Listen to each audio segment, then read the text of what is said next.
ఆచి chicken masala. Corona virus స్థాయిలో మరో వైరస్ రానుందా అంటే అవునని అంటోంది ప్రపంచ ఆరోగ్య సంస్థ. హంటా వైరస్ వ్యాప్తిపై ప్రపంచ ఆరోగ్య సంస్థ ప్రపంచ దేశాలను అప్రమత్తం చేసింది. ఈ వైరస్ తో జాగ్రత్త అంటూ ప్రపంచ ఆరోగ్య సంస్థ చెబుతోంది. హంట తీవ్రత కరోనా వైరస్ కు మించి ఉంటుందని హెచ్చరిస్తోంది. నిన్న డచ్ కు ఎంవీ హోండియాస్ చెందిన క్రూయిజ్ నౌకలో హంట వైరస్ బారిన పడి 3 మృతి చెందారు. ఆ నౌకలో 23 దేశాలకు చెందిన 149 మంది ప్రయాణికులు ఉన్నారు. నౌకలోని సుమారు 40 మంది ప్రయాణికులు సెయింట్ హెలెనాలో దిగిపోయారని డచ్ అధికారులు తెలిపారు. నౌక నుంచి దిగిన ప్రయాణికులను సెయింట్ హెలెనా ద్వీపంలో ఉంచారు. వైరస్ నియంత్రణకు WHO వివిధ దేశాలతో కలిసి పనిచేస్తున్నట్లు వెల్లడించింది. వైరస్ సోకిన ప్రతి 3 రోగుల్లో ఒకరు మరణించే అవకాశం ఉందని వైద్యులు చెబుతున్నారు.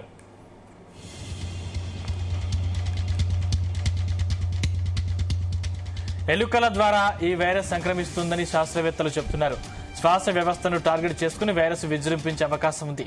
మొదట జ్వరం, ఆ తర్వాత కిడ్నీలు, శ్వాస వ్యవస్థ మీద వైరస్ దాడి చేస్తుంది. కరోనా వైరస్ లాగానే త్వరగా హంట కూడా వేగంగా వ్యాప్తి చెందే గుణం ఉంటుందని వైద్యులు చెబుతున్నారు. దీనిపై పలు జాగ్రత్తలు తీసుకోవాలని చెబుతున్నారు. ఎలుకల మలం, మూత్రం ఉన్న ప్రదేశాలు శుభ్రం చేసేటప్పుడు మాస్క్, గ్లౌస్ ఉపయోగిస్తూ ఇంట్లోకి ఎలుకలు రాకుండా ఆహారం మూసివేసి ఉంచాలి. దుమ్ము ఎగరకుండా ముందు డిస్ఇన్ఫెక్టివ్ స్ప్రే చేయాలని సూచనలు చేశారు వైద్యులు.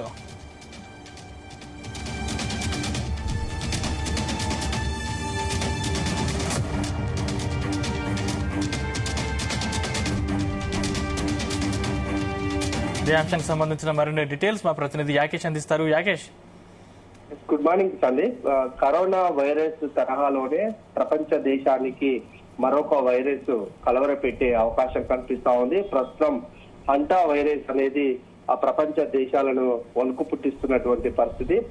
ప్రపంచ ఆరోగ్య సంస్థ కూడా ఈ హంటా వైరస్ వ్యాప్తిపై ఒక కీలక ప్రకటన అయితే చేసిందని చెప్పుకోవచ్చు. ఈ వైరస్ తో చాలా జాగ్రత్తగా ఉండాల్సినటువంటి అవసరం ఉందని చెప్తా ఉంది. ఇప్పటికే ఈ హంటా వైరస్ అనేది కొన్ని దేశాలకు సంబంధించి విస్తరించినటువంటి నేపథ్యంలో కొన్ని జాగ్రత్తలు తీసుకోవాలని చెప్తా ఉంది. దీనికి సంబంధించి ప్రధానంగా నిన్న డచ్ కు సంబంధించి ఏబీ హోండియాలో చెందినటువంటి ఒక క్రూయిజ్ నౌకాలో హంటా వైరస్ బారిన పడి 3 చనిపోయినట్లు ప్రకటించింది. ప్రస్తుతం ఆ నౌకాలో 23 దేశాలకు చెందినటువంటి 149 మంది ప్రయాణికులు ఉన్నారు. దీంతో ఆ నౌకాలో సుమారు 40 మంది ప్రయాణికులు సెయింట్ హెలెనాలో దిగిపోయారని అధికారులు ప్రకటించారు. నౌక నుంచి అటువంటి దిగిన ప్రయాణికులు సెయింట్ హెలెనా ద్వీపంలో ఉంచారు. వైరస్ నియంత్రణకు ఇప్పటికే ప్రపంచ ఆరోగ్య సంస్థ వివిధ దేశాలతో కూడా కలిసి పనిచేస్తా ఉంది. వైరస్ సోకినటువంటి ప్రతి 3లో ఒకరు మరణించే అవకాశం ఉందని చెప్తున్నటువంటి పరిస్థితి ఉంది. ప్రధానంగా ఈ హంటా వైరస్ అనేది ఎలకల ద్వారా కూడా వ్యాప్తి జరుగుతున్నట్లు శాస్త్రవేత్తలు గుర్తించారు. ఈ హంటా వైరస్ సోకినటువంటి రోగి వెంటనే శ్వాస వ్యవస్థను టార్గెట్ చేసుకుంటూ కూడా వైరస్ విజృంభిస్తుంది. మొదటగా జ్వరం వచ్చిన తర్వాతకి శరీరంలోని అవయవాలన్నీ కూడా ఒక్కొక్కటిగా పాడైపోయి ఎమ్మటే నాడీ వ్యవస్థ దెబ్బతిని కొన్ని రోజుల వ్యవధిలోనే చనిపోయే అవకాశం ఉంటుంది. కనుక ఈ హంటా వైరస్ నియంత్రణకు ఇప్పటికే ప్రపంచ దేశాలు అప్రమత్తంగా ఉండాల్సినటువంటి అవసరం ఉందని ప్రకటించింది. భారతదేశానితో పాటు ప్రపంచ దేశాలను కూడా అలర్ట్ చేసినటువంటి పరిస్థితి మనం చూసుకున్నాము. గతంలో కరోనా వైరస్ ఎంత విలయ తాండవం సృష్టించిందో చూసుకున్నాము. అటు అనేక మంది భయాందోళనకు గురయ్యారు. వైరస్ సోకినటువంటి నేపథ్యంలో ఫస్ట్ వేవ్, రెండో వేవ్ కు సంబంధించి పెద్ద ఎత్తున కూడా ప్రజలు ప్రాణాల కోల్పోయినటువంటి సందర్భాలు చూసుకున్నాము.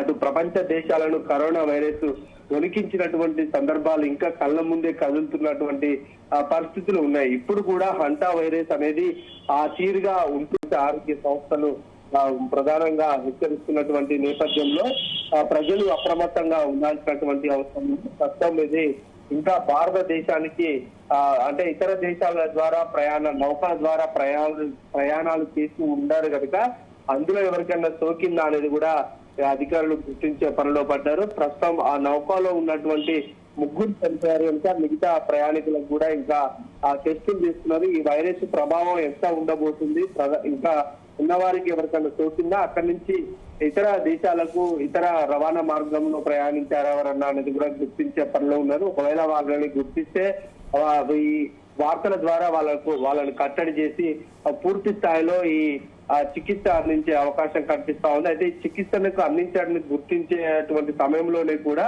పూర్తిగా ఇది నాడీ వ్యవస్థ మీద ప్రభావం చూపి వెంటనే చనిపోయే అవకాశం ఉంటుంది కనుక ప్రజలు కొంత జాగ్రత్తలు వహించాలని చెప్తున్నారు. ప్రధానంగా ఇళ్లలో తిరిగేటువంటి ఎలుకలతోటే ఇది సంభవిస్తుంది కనుక ఈ ఇంట్లోకి ఎలుకలు రాకుండా జాగ్రత్తలు తీసుకోవడం, ఒకవేళ ఇంట్లో ఎలుకలు ఉన్నా వాటికి మలం గాని ఆ మూత్రం వేసినటువంటి నేపథ్యంలో వాటిని శుభ్రపరచుకునేటువంటి సమయంలో మనుషులు వాటిని తాకకుండా వాటి గాలి కూడా పీల్చకుండా జాగ్రత్తలు తీసుకోవాలని అటు వైద్యులు చెప్తున్నటువంటి మాట.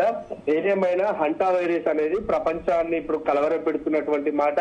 ఎందుకంటే గతంలో కరోనా వైరస్ ని చూసాం కనుక ఈ హంటా వైరస్ కూడా దానికి మించి ఉంటుందనేది ప్రపంచ ఆరోగ్య సంస్థ చెప్తున్నటువంటి నేపథ్యంలో ప్రజలు భయాందోళనకు గురవుతున్నారు. ఈ హంటా వైరస్ కనుక వ్యాప్తి చెందితే అసలు చాలా తీవ్రమైనటువంటి పరిణామాలు ఉండే అవకాశం అయితే కనిపిస్తుంది.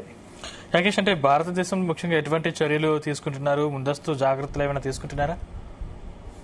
ప్రస్తుతం ఈ నౌకలో సంబంధించినటువంటి 3 చనిపోయారు కనుక వారి తీవ్రత ప్రపంచ దేశాలకు కూడా ప్రపంచ ఆరోగ్య సంస్థ చెప్తున్నటువంటి పరిస్థితి. ఇప్పటికే అన్ని దేశాలకు సంబంధించి ఈ వైరస్ వ్యాప్తి మీద దాని ప్రభావం మీద కూడా వైద్యులు దేశాలను హెచ్చరించారు. ప్రధానంగా భారతదేశానికి సంబంధించి ఇది కొంత తీవ్రంగా ఉండే అవకాశం ఉంటుంది కనుక అటు ఇతర దేశాల నుంచి వచ్చేటువంటి నౌకలు అయితే విమానాల ద్వారా ప్రయాణాలు చేసేటువంటి వారి మీద కూడా ఎప్పటికప్పుడు నిఘా పెట్టింది. ఎవరు ఏ ప్రాంతం నుంచి వస్తారు, ఈ వైరస్ ఎక్కడ వ్యాప్తి చెందింది, ఆ ప్రాంతం నుంచి ఎవరన్నా భారతదేశానికి వస్తున్నారా అనేది ఎప్పటికప్పుడు నిఘా పెట్టారు. ఒకవేళ ఆ తీరుగా ఎవరైనా ప్రయాణాలు చేస్తూ వస్తే మాత్రం వారిని క్వారంటైన్ లో కూడా పెట్టి కొన్ని రోజుల ఉంచి తర్వాతకి మళ్ళీ వాళ్ళని బయటికి పంపే అవకాశం కనిపిస్తా ఉంది. ఎందుకంటే ఈ వైరస్ ప్రభావం అనేది చాలా తీవ్రంగా ఉంది. కరోనా అన్నా కూడా ఒక వారం 10 రోజుల పాటు ఆ మనిషి నాడీ వ్యవస్థను దెబ్బతిని తర్వాతకి చనిపోయినటువంటి ఘటనలు చూస్తున్నాం. ఇది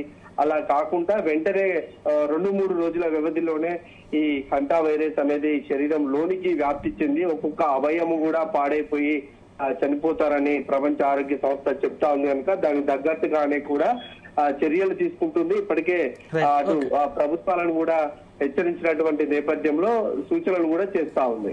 థాంక్యూ రాకేష్.